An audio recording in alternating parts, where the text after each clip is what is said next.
Hello and welcome once again to the DCL podcast, where we're inviting you to sit back, relax, and we'll be on our way shortly. Well, welcome back to the DCL podcast, your podcast for Disney Cruise Line history, trip reports, and general travel planning. Well, welcome back once again to the DCL podcast, and as I've talked about in earlier shows, DCL is always going to be our home port, but when we get an opportunity to venture out and bring different travel opportunities to you, we're definitely going to do it. And today, I'm really excited to bring this show to you. Christy and I had an opportunity to talk to James about his and his family's recent trip this summer with Adventures by Disney through Italy. And for those of you who don't know much about Adventures by Disney, sit back, relax, because this is going to be a treat. And it's definitely one of the travel opportunities out there that's on our family's bucket list, and hopefully someday we'll be able to go out there and experience it as well. And I think that as you listen to this show today, you're gonna understand why it's just such a special opportunity to be able to take these trips. So without further ado, let's jump on into the show and take a trip through Italy with Adventures by Disney. How are you doing tonight, James? I'm doing pretty good tonight. Really excited to be on this and be able to talk to everybody about Adventures by Disney. Cool. And Christy's here with us too. How are you doing tonight, Christy? Hello, I'm doing well. Awesome. So let's just jump right into it. I guess I got something from one of your emails saying that you were not even aware of Adventures by Disney. So how did you find out about Adventures by Disney, I guess? Well, this whole idea of Italy kind of came up around Christmas time. My wife had mentioned that there was a place she was interested in. So at Christmas, I actually bought a calendar with some pictures of Italy in it, saying, okay, this is something we can kind of look forward to and see if we can put it out there. And I do that so we have a goal that we want to reach. Let's keep it in front of us, right? Right. So we hung up the calendar, and then we actually took a trip between Christmas and New Year's down to my folks' house in Illinois.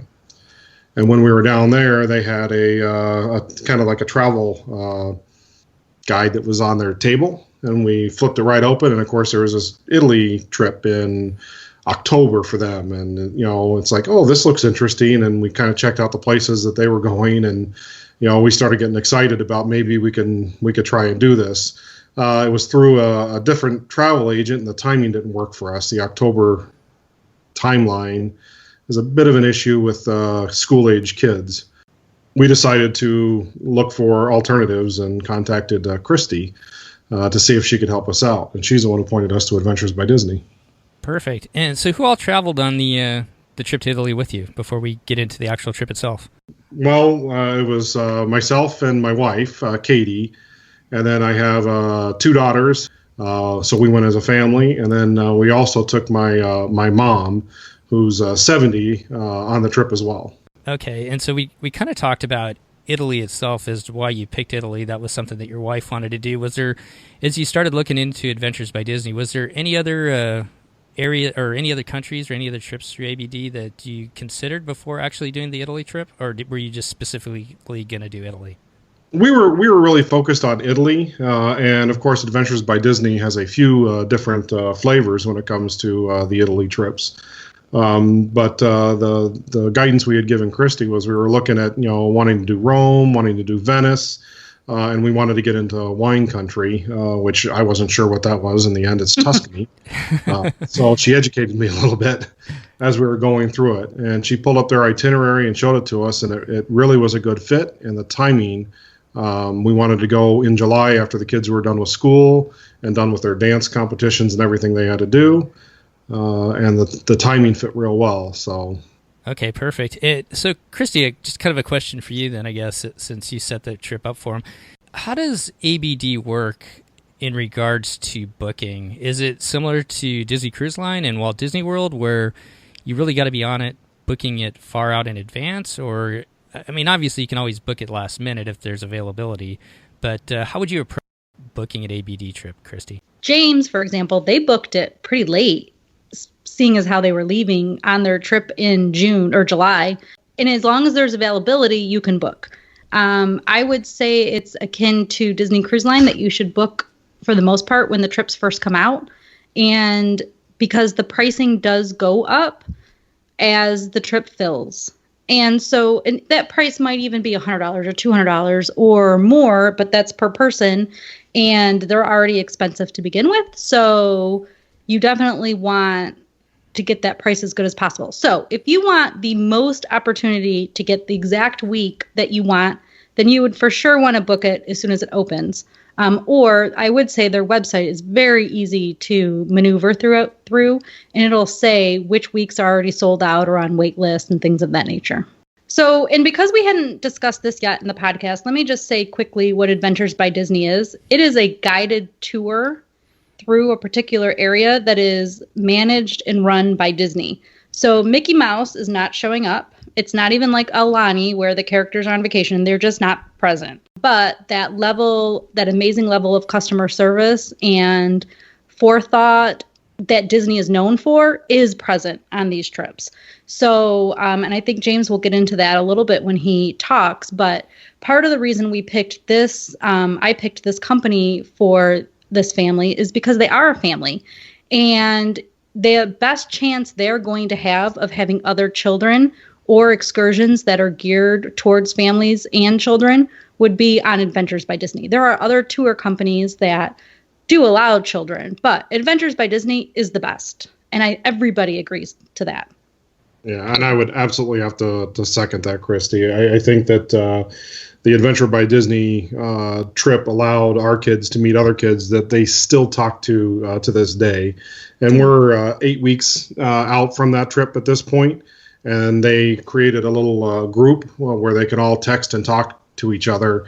And, they were just talking to each other about the eclipse that happened here recently, and they wanted to know, each other's vantage point. And there was kids that ranged from 9 years old to 17 years old on this trip from all over the country. And it was pretty impressive to see how quickly they clicked and got together and created their own little group. That's awesome. I will also point out, too, that the trip that James went on with his family was Italy, Rome, Tuscany, Florence, Venice, 8 days, 8 days, 7 nights. So that's the title of the trip that we're going through today. So people can look into that. And one more point. You mentioned in the beginning, Steve, that this is not Disney Cruise Line, but actually it can be.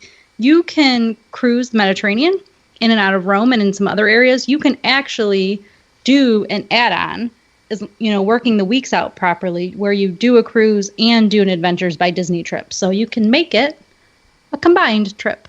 Yeah, that's a good point. And I have noticed that on some of the itineraries, or at least playing around on the DCL website, that you can add Adventures by Disney excursions before or after the trip. And I think somebody from the DCL podcast needs to buck up and send the two of us on one of those to test it out, so that we could get that information out to people. So wouldn't that be nice? We volunteer to be a part of that as well.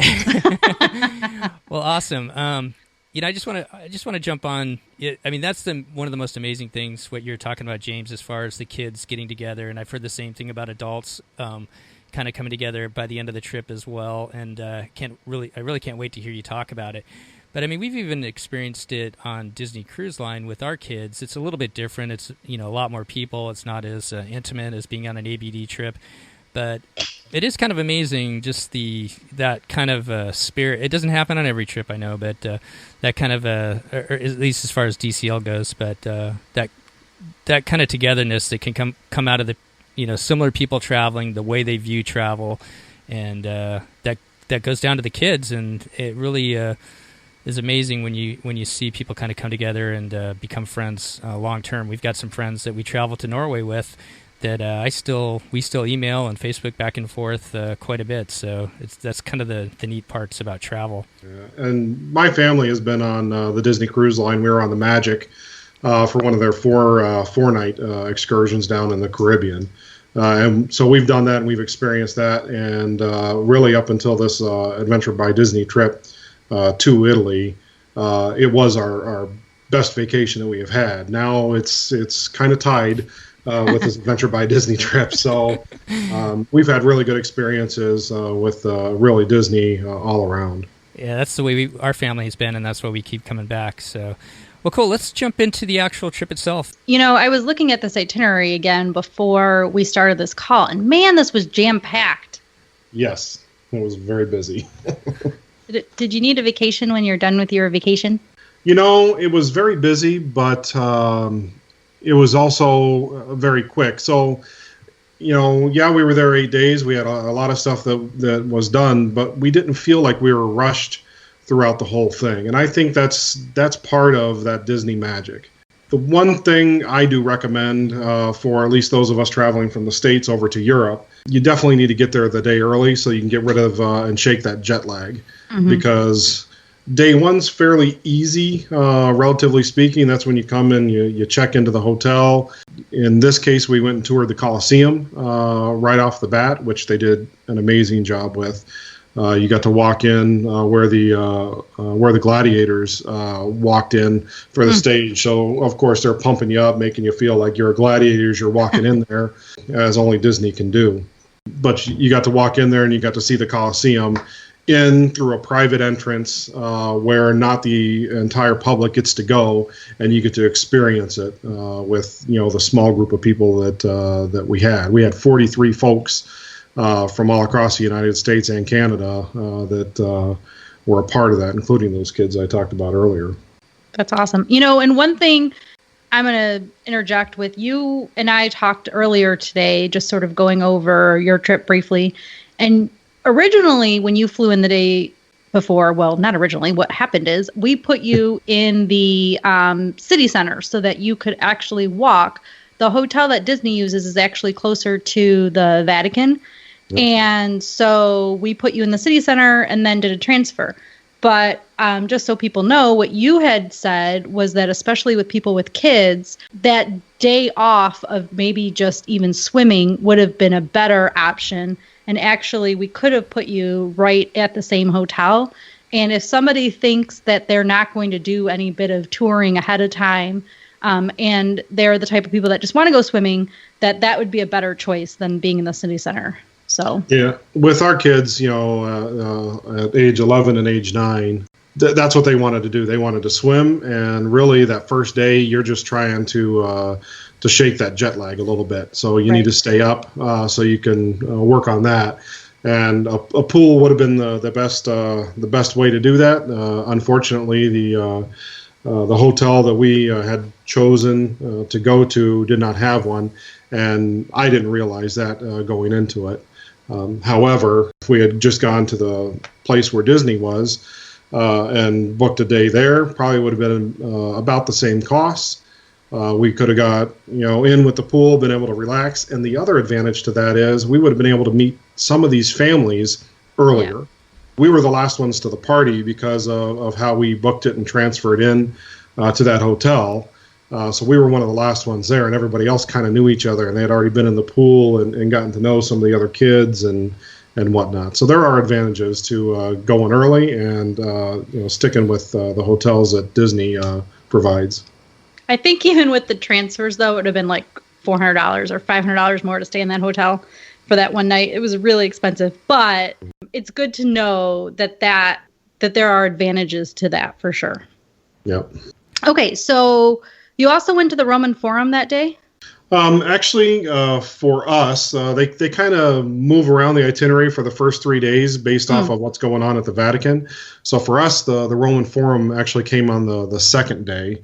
Oh, okay. After we went to to St. Peter's and took a tour there. And here's one of Disney's magic little touches that they do.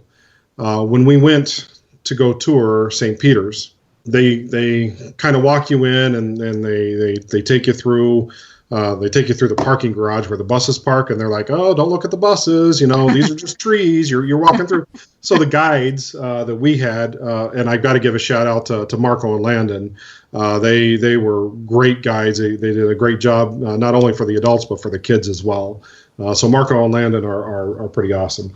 So they're walking you through, telling you, don't look at the buses. We're going through the jungle or whatever, just to entertain you for the 5 minutes that you're walking to the Vatican.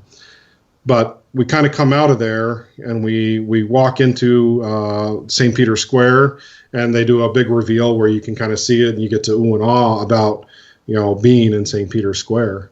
This is one of the little things. They kind of took us over to where we had to stand in line, and we had to get up early this morning to get there, but they did that for a reason, because there's shadows that you can stand in when you're standing in line. And it's not a very long line you have to stand in, but you have to wait for it to open, and then people have to file in, and they kind of take you through yet another private entrance to give you your guided tour with one of the local guides there.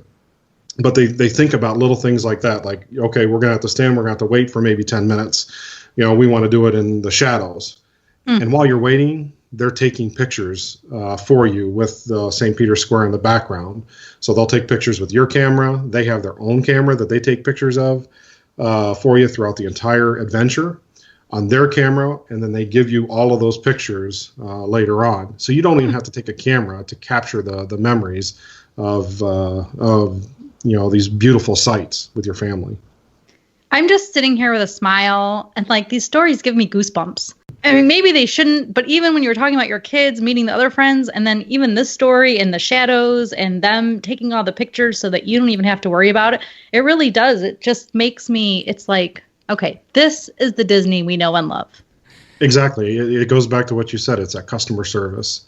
They really take into account all the little details from where you're walking and how they present these wonderful, areas that you're going to go to. They want you to see it, and they want you to be awed, just like you do when you walk into Walt Disney World and you go down and you see, Epcot, and you see the big ball, or you go down, Disneyland, and you see Cinderella's castle. I mean, that's what they do. They control everything around you. And even though they didn't build Rome, they know how to walk you through it so you can get that pop and see things like the fountain. Wow. It is really amazing. Had you and Katie been to Italy or Rome before, or this is your first time experiencing it as well? It was my first time experiencing Italy. I have traveled in Europe for work, to Germany and a few places, but never to Italy. It was my wife's and my kids' first time traveling anywhere in Europe. How did you meet your guides? You said you guys were the last ones there, so you did your own transfers to the hotel. Were they waiting for you once you got there, or was there just a specific time you're supposed to be there by, since you didn't use transfers from the airport? How did that work? It's interesting. We actually saw the guide in the airport when we landed. We landed the day before. So we saw the big Adventure by Disney guide. I'm kind of looking, and, of course, we don't know who they are, but it's like, oh, that would be nice if we had just gotten there. They take your luggage, and shoot, now all of a sudden you're at the hotel. But we went to another one and transferred in. So when we transferred in, the guide was actually sitting in the lobby of the hotel.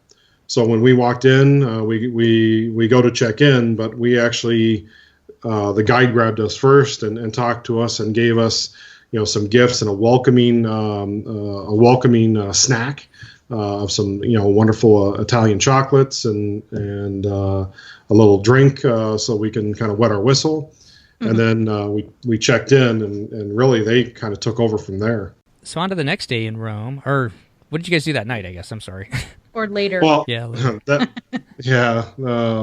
That evening, actually, we went to St. Peter's Square. After that, we had the option of either doing the Forum, which was optional, but it was a walking tour by yourself. We had the option to do that, or we had the option to go back to the hotel. The kids wanted to go back to the hotel, and my wife actually went with her, and my mom and I went to the Forum, and we were actually the only ones out of the group who decided to do that. And here comes another one of those little Disney things.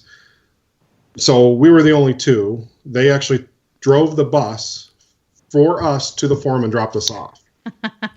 But to come back, we had to take a cab. Okay. Not such a big deal. We, Marco actually showed us where the cabs, where we can pick up the cabs, gave us a ticket so we can get into the Forum, and made sure that we got into the Forum and told us where to come out. And he also gave us €20 for the cab ride back. Wow. You guys just get a receipt. So they actually paid for our cab ride back, which I didn't expect. That kind of floored me that they would take care of even that aspect of it. Yeah, that's fantastic. But the forum was nice. We walked through there, and then that evening we actually went back into the Vatican again, and we got a private tour of the Vatican Museum, which includes the Sistine Chapel.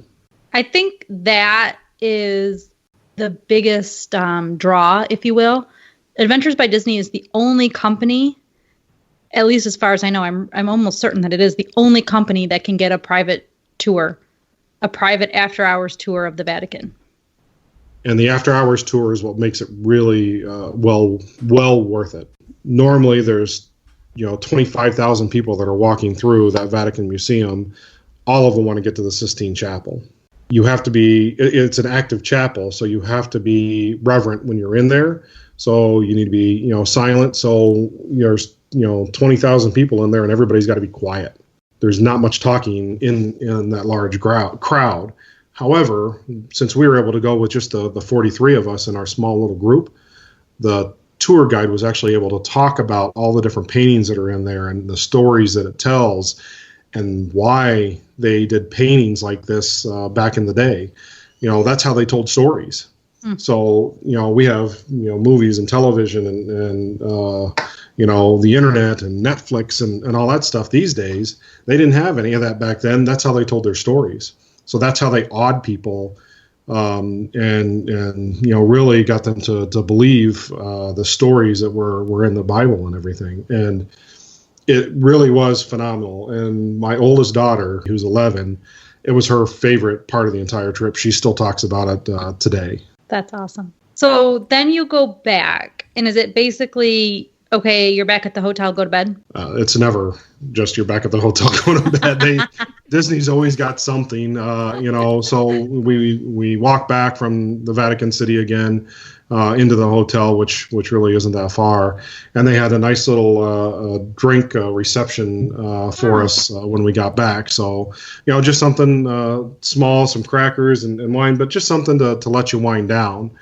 And of course, the adults kind of went and put the kids to bed, and some of the adults came back down and extended that into a longer evening. So my wife and I were able to enjoy that, meet some of the other couples, and talked about our kids and the fun that we have with them and all the things that they're interested in, and that was really nice as well. So the next day. So on day 3, they kind of get you up a little bit early. Again, not as early as the previous day, but you got to pack and everything ready to go because you're hopping on the bus and you're going to another little city called Orvieto, and it's this little city on top of a big hill. So you got to pack all your bags, and I got to tell you this, another little Disney thing. You pack your bags, you set them outside your hotel room, and they're gone. You don't see them again until you stop at your next hotel, and they appear in your room. And I know that's the way Walt Disney World has done it for a long time, where you don't even touch your bags coming off the airline. I didn't expect that when we were here, and I'll tell you, it was absolutely wonderful not having to worry about where our luggage was and how we get it from point A to point B. So we went to Orvieto, and Orvieto is just a small little town, and they basically let us roam around Orvieto. They take us up there. They give us a wonderful lunch. They're feeding you all the time. There's always food. From the meals that we have, there's snacks on the bus whenever you're on the bus. They always have water with you or with them, so you can you're always staying hydrated. We went in July. It's very warm in Italy in July. In the 90s most of the days, not quite as humid as it is up here in Michigan, but it is pretty warm. But they keep you hydrated. So again, those are those little things that they think about throughout the trip. And James, you mentioned the food. You and I emailed about this, but I do want to spend just a second discussing it. You don't have anybody with food allergies in your family, I don't believe. But no. You said somebody else in the tour, some other people in the tour did, right? Yeah, there were some people who had like gluten allergies. Mm-hmm. And Disney goes over the top to make sure that they are accommodated at every place that we eat. So whether it's a gluten allergy, a tree nut allergy, or whatever, they will take that into consideration and they will understand it. In fact, it's not just food allergies, it's picky kids as well. That was going to be one of my questions too. How did your kids deal with the food? I guess, did they have enough choices for stuff that they liked, or I guess you're going right into it and I'll let you flow. Yeah, I mean, really, there were lots of choices, and the kids who are want to explore can definitely do that. But my youngest is really a pasta and plain pasta, no sauce, no nothing type of eater. And we didn't want to tell Disney that up front because we're trying to get her to explore new things. So we didn't tell Disney at all that she was a picky eater. But one of the other kids on the trip was a very picky eater, and she, the first night, ordered just plain noodles. And of course, my daughter saw this and goes, "Yeah, I want to have the same thing." And we're like, "Okay, for the first night, we'll let it go, but we're not, asking them to do anything special." Disney took it upon themselves every single place to at least have that option available for her. And therefore, she didn't have to wait at all. She could have the food and eat with everybody else. And she took it most of the time. She did venture out a little bit, but for the most part, she got her plain pasta, and that's what she ate. And, as long as she was happy with that, between that and the pizza, I think she was able to survive in Italy. Did you guys love the food? The food everywhere that we ate was phenomenal. Really, Disney, when you have to go out on your own for lunches or for dinners, they will, learn what you guys like and what you want to do. They'll also listen to your input. So if you want something quick so you can do maybe some extra shopping or something, they'll say, "Hey, this is a place where you can get something quick. You can go there and move on." If you're looking for the best pizza in the area, they know all the best restaurants and will set you up. They will make the calls. They'll make the reservations. I know we haven't gotten to Venice yet, but it was interesting in Venice. When we were there, we were trying to figure out a dinner one night, and they called a restaurant and couldn't get an answer. They called about 10 minutes later and couldn't get an answer. So they decided, you know what, we'll figure out what's going on. So one of the guides actually ran down to where the restaurant was and found out it was closed that day because they wanted to. So hours are not quite like, restaurant hours here where you're open from, a certain time. They kind of ebb and flow. So they found another restaurant and recommended that to us, and we ate there, and we had a nice meal right there on the canal, and we're able to walk back to the hotel. It was great. So you walk around Orvieto, and then you guys went to Tuscany, right? Yeah, we went to Tuscany and actually checked into our hotel that's there in the Tuscan area, which was another beautiful hotel. I mean, I don't know how they find these, but it was a great hotel. And that evening, we actually had a wine tasting at that hotel. So wine tasting and cheese, and they bring out these little honeys and stuff. And while the adults are doing that, the kids took off and did a Pringles tasting contest as well as a soda tasting thing. So they got into it as well. And they have some weird flavors of Pringles over in Italy. That's hilarious. Isn't Tuscany just the most beautiful place? Like the rolling hills. You can't even capture the beauty on film. Katie and I were talking about that before we got there. She goes, "What do you think? What do you envision?" And we both kind of had the same vision of these rolling hills with the grapes on there for the vineyards, and I pictured like little fog kind of laying in the valleys and stuff when you wake up, and I'll tell you, it fit to a T what our vision was. I mean, it is what you think it is. To have those views, even around the hotel we're at, you're not in a city, you're kind of out in the country. You're tucked between two cities that you can walk to, but it's countryside that's out there, and it was absolutely gorgeous. So how did you guys spend your time while you were in Tuscany then? Once you got to the hotel, you talked about the wine tasting. What else did you guys get to do while you were there? Well, Disney kind of takes you out on a couple different things. We went to a farm. We would call it a farm. They call it a factory. And we got to learn how they make traditional pasta over in this area. And I'll tell you, Sarah, who's one of the daughters of the owners of the farm, so she's I'm sure co-owner somehow. She takes you in like your family, and she talks to you like you're part of their family, and really was an amazing person to get to meet and get to know. But she teaches you her family recipe for pasta. And, you think it's complicated. It's really not. It's a couple of flour, some eggs, and some salt. And that's about it. You mix them together. She shows you how to mix them together, and you get to roll out and make your own pasta there. And, of course, the adventure guides have their fun.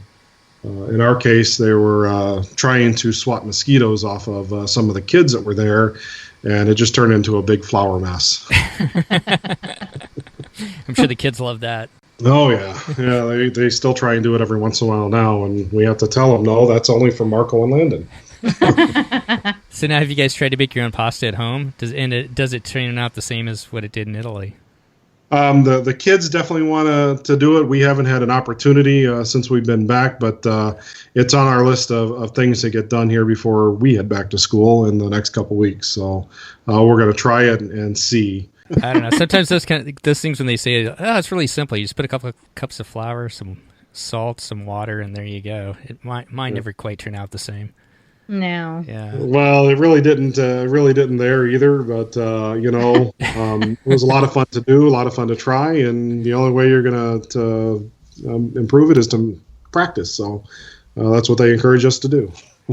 Well, cool. Anything else about Tuscany you want to talk about? Well, that evening we actually got to go to a dinner at a castle, and that was pretty neat. A nice medieval castle, and they had a kind of a traditional medieval dinner that was there, and they were singing and dancing with us, and again pulling the kids into the dancing. They pulled out some of the adults and had them sit up there, and they sang to them this traditional Italian song about this blonde-haired and brunette and red-headed gal, I guess, that had different reasons for why they ended up where they were, and it was fun. The adults had fun, and the kids really enjoyed it. The next day, you head off to Florence, right? Yeah, the next day we went to Florence. This is the way Disney does things. They kind of walk you in there, and they gave us a nice little tour of Florence, but the first thing we did was the Statue of David, which cannot be described in pictures. When you walk into that and you see that, and again, we got the express service going into the museum, got whisked in, and then we were amongst the crowd when we got in there. But, the Statue of David is just amazing, 17 feet tall, and a very young Michelangelo, I think he was 24 at the time, when he started carving that. I look at how old I am. I know I couldn't do that. I don't have that kind of talent for sure. But it really, really puts you in awe of everything else that's around there, and just the beauty and the artwork that is everywhere over there. And we would love to have that over here in the States. And any piece that they have kind of on the corner of their street somewhere would be a centerpiece for something over here. It was really amazing walking through Florence and seeing all that. And then, of course, there's the shopping in Florence. They're known for their leather. My girls had to both get nice little purses so they could carry everything around, and it was quite the experience. And then you saw the Duomo. Yeah, we went to the Duomo, and that was fun as well for the kids. It's kind of weird after going through this so many times, going to so many museums.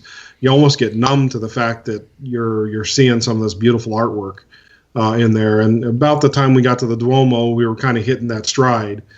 So they actually take the kids off and they do like a treasure hunt, where they've got to find certain things, and they run them through the Duomo in a completely different manner than the adults. And the adults kind of walk through and look at the artwork and hear again from a local historian, what the significance of the different pieces are, and what the different rooms within the Duomo were. And we got to go to like the prisons that they have there, and got to see where they would keep some of that. So it was very interesting to walk through the Duomo as well. I'm getting the sense that the whole time as you're going through, it's kind of like not only are they telling you the story of each art piece as you see it, but they're kind of telling you the story and the history of Italy. Did you get kind of that whole overall feel by the time the trip was over? Yeah, they really start telling you a lot of the details of what occurred, locally, and being from the States, we don't know all the details of the different rulers and the mayors. I mean, you might know some of the history in Rome, for instance, because you learned about that in school. But when you're in Florence and they're talking about the different rulers that they had there, you don't necessarily know and understand it. So to have a local guide that's there that can explain it in a way that makes you interested and really start to understand why maybe things were the way they were, and really why we're still lucky to have some of the stuff that we can see was impressive. I mean, just having that story, to me, it seems kind of like, it really brings out why seeing the Statue of David is so important and why so many people flock to see it today. And it's kind of amazing when you hit those experiences to really bring it all together, I guess. Yeah, really. From Florence, again, we kind of had to pack up and shift hotels again. And we packed up our bags, set them outside, and poof, they were gone. And then the next day, we got to take a little train ride from Florence all the way up to Venice. And that was, how long did that take? The train ride itself is 2 hours. On a normal train, it would have been 3.5, they tell us. But we got to ride a bullet train. That's awesome. It reaches speeds of, I think it was 200 kilometers an hour, 300 kilometers an hour. We took a picture. I'd have to go back and look at it. It was fast to the point where your ears start popping because it's going so fast. The kids, again, the kids really enjoyed that, and Disney does what Disney does again, and they got us meals for the train. They entertained us the whole time while you're sitting on the train. So yeah, you're there for 2 hours, but they're playing games and they're doing little things with the kids and making sure that everybody's having fun and having a good time the whole time that we're there. I cannot wait to take my kid on one of these trips. I need him to get older, but I cannot wait. Well, okay. That's another point. I was looking through the Adventures by Disney. We just got the new itineraries for 2018, and they give you age ranges on here. And for the Italy one, they said 4 and older. And one thing I would recommend to anybody who's interested in this is I would wait till they're just a little bit older than that. Make sure that they can walk and handle some pretty good walking, because you'll get tired carrying your 4-year-old around. I did that when we were in Walt Disney World, and it starts to hurt after a while. And if you're doing it for 8 days, it can be quite exhausting. My 9-year-old was actually the youngest that was on the trip this time. And she did really, really well. So, I would say 6-7 years old at least, just to make sure that they can handle that walking distance. And there is quite a bit of walking involved in all these locations that we went to. And Disney's pretty firm. Well, they are firm about that. So for people looking into it, all the Adventures by Disney tours each have a recommended age list. Well, they have both a minimum age and then a recommended age. So you can take a 4-year-old, for example, but then I think even on this tour, the recommended age is 6, but I could be wrong about that. But usually they'll have a minimum age, and then they'll even give you an age that they recommend you taking, that your kid be at least that age before you go. Yeah. Okay, so then you get to Venice. Oh, isn't Venice fantastic? Venice was my wife's favorite city by far, and we all loved it. It's just a city like no other. Again, I'm going to say it again, Disney does what Disney does. We get off the train, and we have to walk just a short distance to get to the gondola rides. So you walk a little bit, and then they load you onto the gondolas, and they take you through canals and down the main canal there. In one of the gondolas, they loaded up a very nice Italian gentleman and his accordion, and they serenaded us as we were going through the little canals. Oh, that's awesome.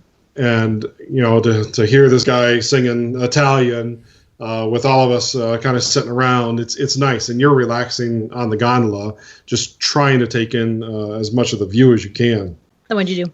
Well, after we got off the gondola ride, they gave us a tour again. So you have another local guide who meets you at the end of the gondola ride. I should tell everybody this too. They give you these little things they call whisperers, which are it's like a little receiver, and you got your headphones. So when I talk about a local guide, they're talking into a microphone, and you get to hear them, and you can be 100 yards away and still be able to hear them. So you can kind of move at your own pace through this. And in Venice, you need that because there's a lot of very tight corridors that you're going down, because all the roads are really canals. and you're just walking in between buildings. So, if you think of an alleyway, it's smaller than that. I mean, you're almost shoulder to shoulder getting through some of these. So you can't really pass, in some instances, two people by each other. It's single file. So it's nice to be able to have that distance that you can still listen to the local tour guide and hear what they're saying and be able to move at your own pace to some degree. So we did the tour. They kind of showed us some of the items and kind of walked us through different areas in Venice, and then they take us back to the hotel via the another boat that they had basically gotten for us to take us back to the hotel. And then it was amazing. All of our stuff is obviously there at the hotel, and they check us in. And that's another thing. You don't check yourself into the hotel. They actually check you in. So each of these hotels, as we're transferring, the guides actually, when we were on the boat ready to go back to the hotel, they're handing us our keys. So you just walk in and go up and you could check into or walk into your room. That's awesome. How did it work out? How did the rooms work out? Because did you have connecting rooms the whole time or not at all? Or because I know when we changed you from being, 4 to 5, that did change up the connecting room options. What ended up happening? For the first 2 Disney hotels that we were in, we had rooms right next to each other, but they didn't have a doorway in between that could be opened, but they were right next to each other. So it was close enough, or right across the hall. We were right there near each other. In Venice, we actually had a room that connected where we could open the door in between. Okay. So for us, my wife and I had a room, and then my mom was nice enough to kind of take the girls, and that's kind of how we split things up. But in the end, of course, we're all running back and forth and swapping because, nobody has time to shower, so we're all trying to get it all done at the same time.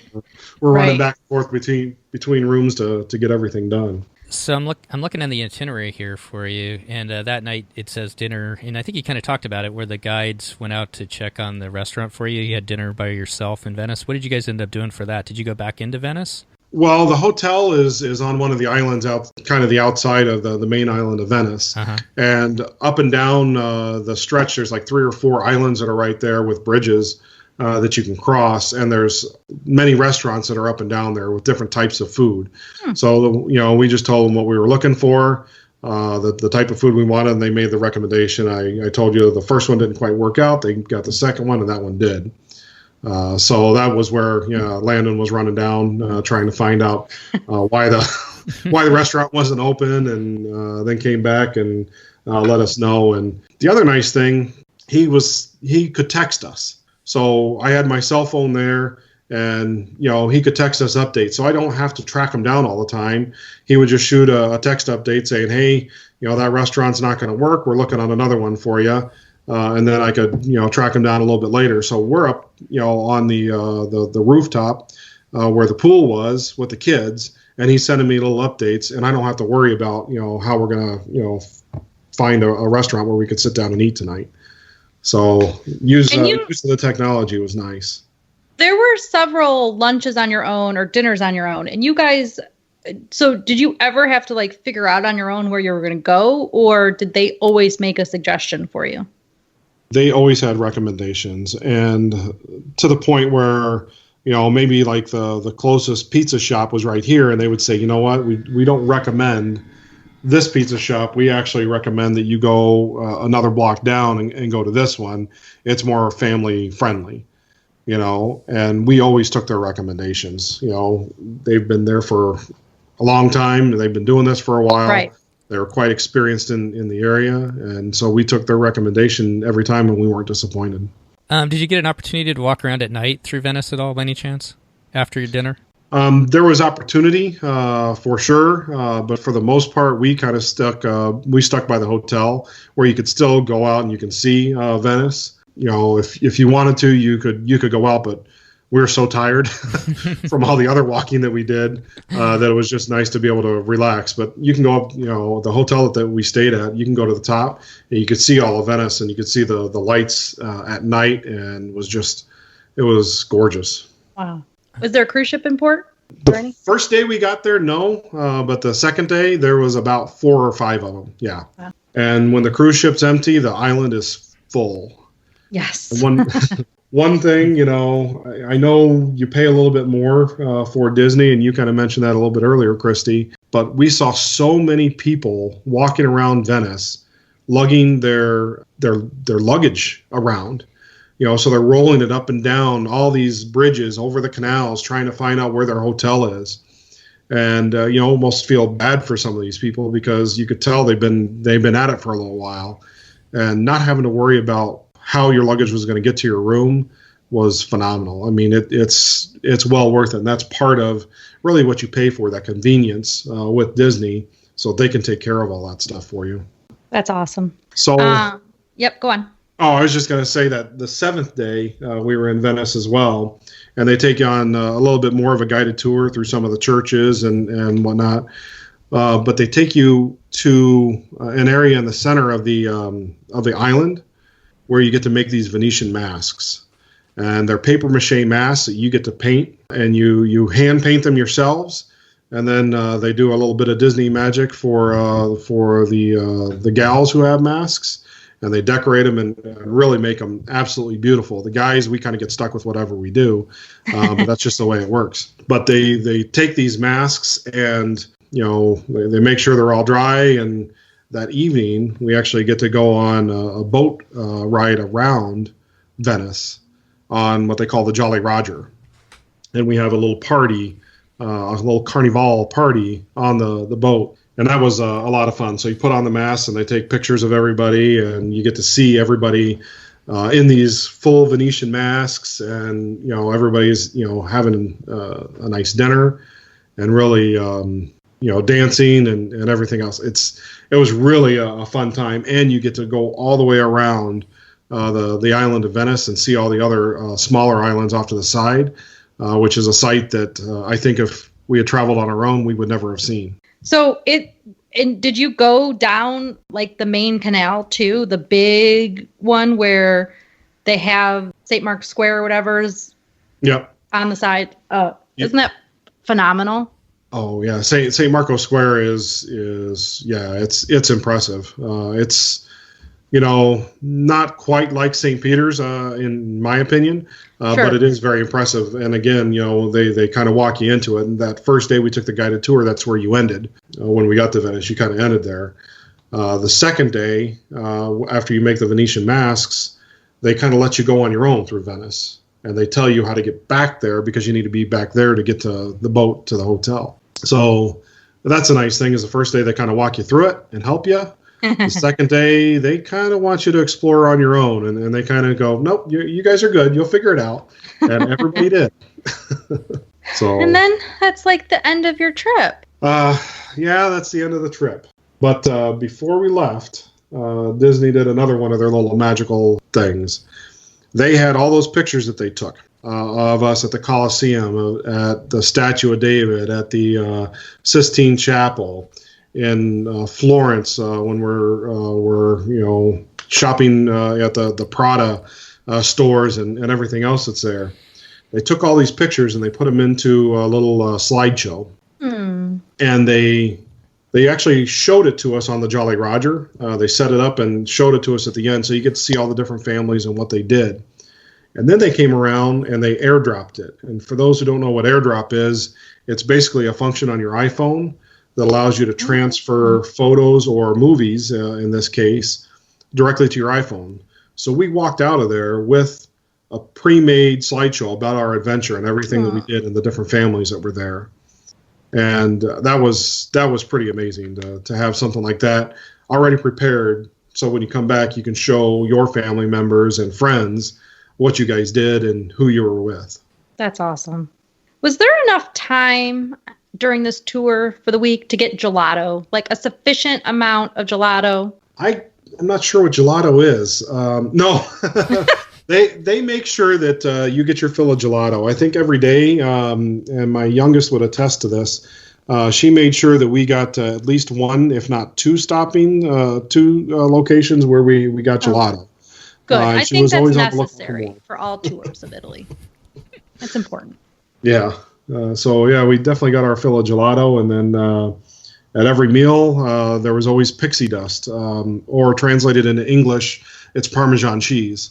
But in Italy, it's called pixie dust, is what I learned. So that's funny. Aw, Disney's so awesome. All right, so you mentioned already which one of your daughters thought pasta making was the favorite. Actually, I thought pasta making was my favorite. That's what I really liked about it. Just that family time and being able to kind of throw the flour and stuff around. For my oldest daughter, her favorite part was at Sistine Chapel. Right. Seeing that artwork.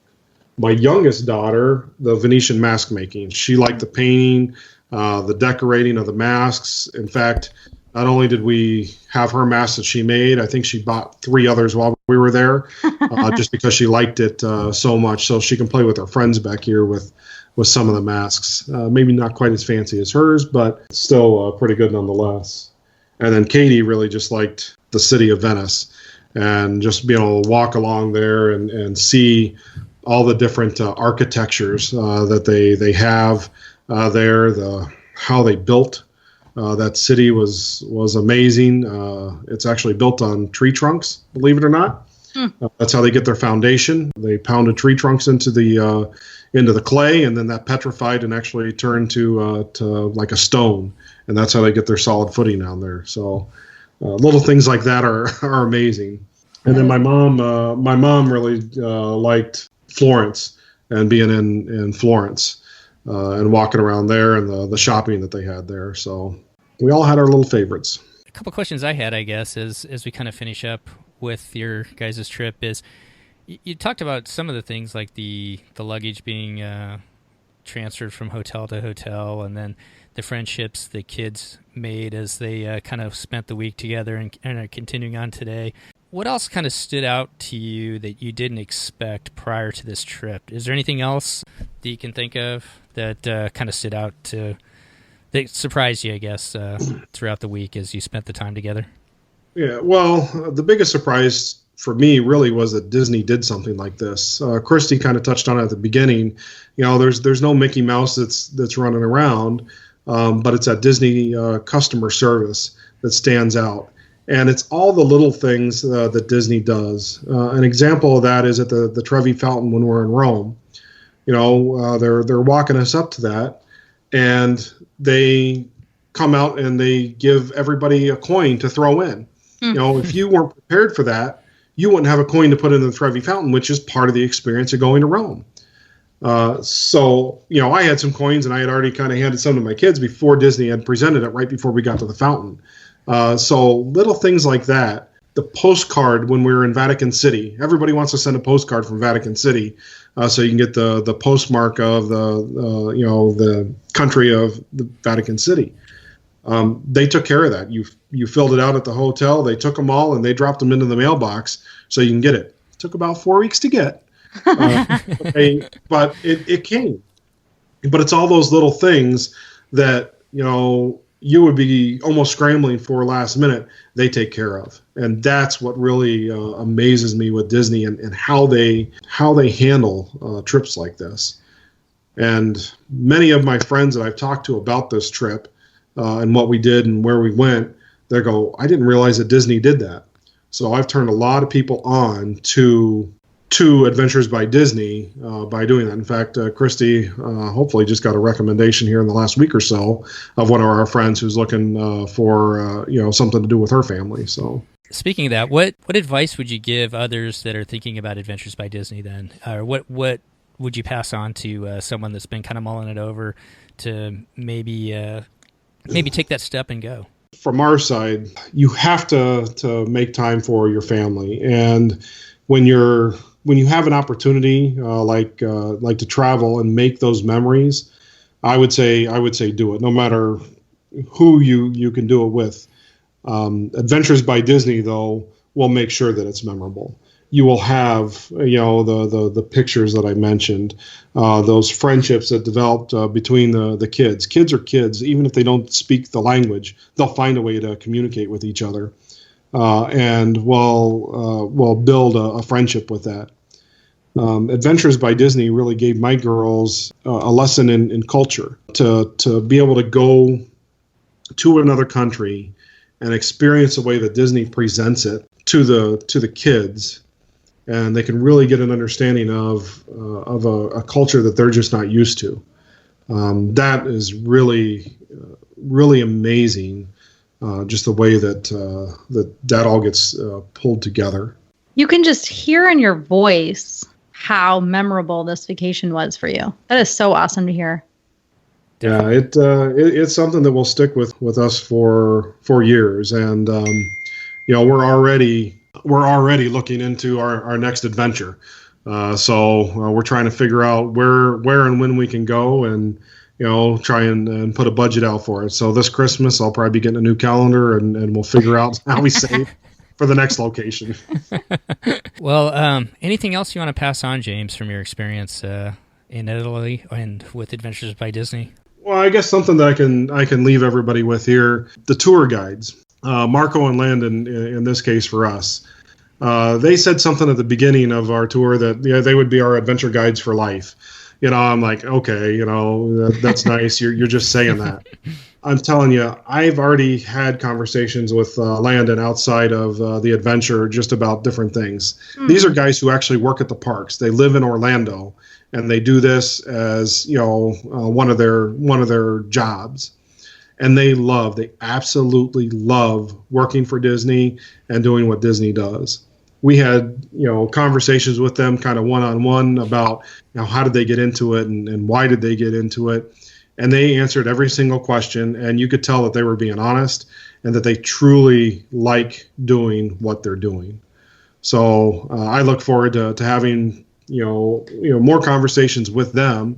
And if we go down to Walt Disney World, seeing if they're maybe working at one of the parks, and maybe we can meet up, just to at least say hi and get another picture. But these guys, make those friendships in the 8 days that we were there, and they'll remember us. They will absolutely, I can just tell that they will. It's just as memorable for them as it is for us.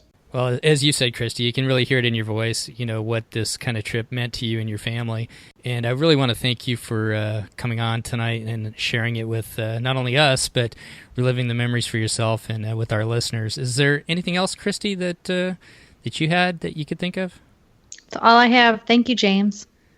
Well, thank you, guys. I appreciate you giving me this opportunity to talk about it. And anybody who's interested in Adventures by Disney, I would highly encourage you to go take a look at it, go through. And I know it's usually a little more pricey than other things that are out there, but the conveniences and what Disney puts out there is well worth that extra cost. Well, thanks again, James, for coming on tonight. I really appreciate it. And we look forward to hopefully bringing you on here soon after your next trip, after you get that next calendar. All right. Well, thank you, Stephen. Thank you, Christy.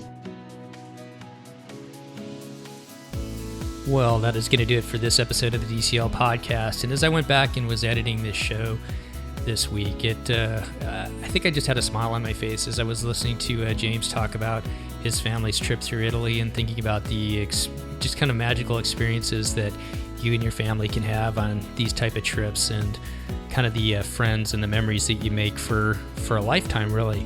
So I think that's one of the reasons why so many people that have been on these trips do them again, and why they are so popular.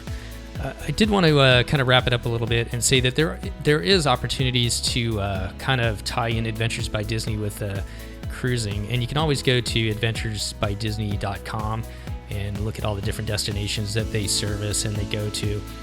And the way it kind of works for cruising, they kind of give you two different options with DCL, and that's either booking a DCL cruise and then booking an Adventures by Disney either before or after your cruise. And most of this has to do generally in Europe from what I've seen, but I believe that they've done them up in Alaska too. I was looking at their website and I didn't see any listed for Alaska at this time, but they definitely have like 4-day, 3-night adventures in Barcelona prior or after to some of the Mediterranean cruises. And on top of that, you can book an entire cruise where you're on the Magic over there in Europe, either going through the Mediterranean or actually even up into Northern Europe as well. And the way it sort of works, at least from my understanding, is the adventure guides go with you on the cruise. You're there with everybody else that's taking that cruise as well. but they do have special activities on board the ship when you're on there for sea days and on the embarkation day. And then when you get to the ports, you have separate different shore excursions that you go and do with your adventure guides. So that's another opportunity to kind of tie it in with DCL as well. Once again, it was a real pleasure talking to James and having him share his family's experiences as they traveled through Italy with Adventures by Disney. If you have, I'll throw this out there to all our listeners, if you've been on a recent cruise or Adventures by Disney vacation and would like to come on and share your experience, we'd love to have you. And you can always reach out to us either through Facebook at the DCL Podcast, or you can always reach me on Twitter, and that's at DCL Podcast as well. So until next time, if you're heading out, you and your family are heading out on a planned vacation or cruise, we want to wish you fair winds and safe travels as you head out on your next adventure.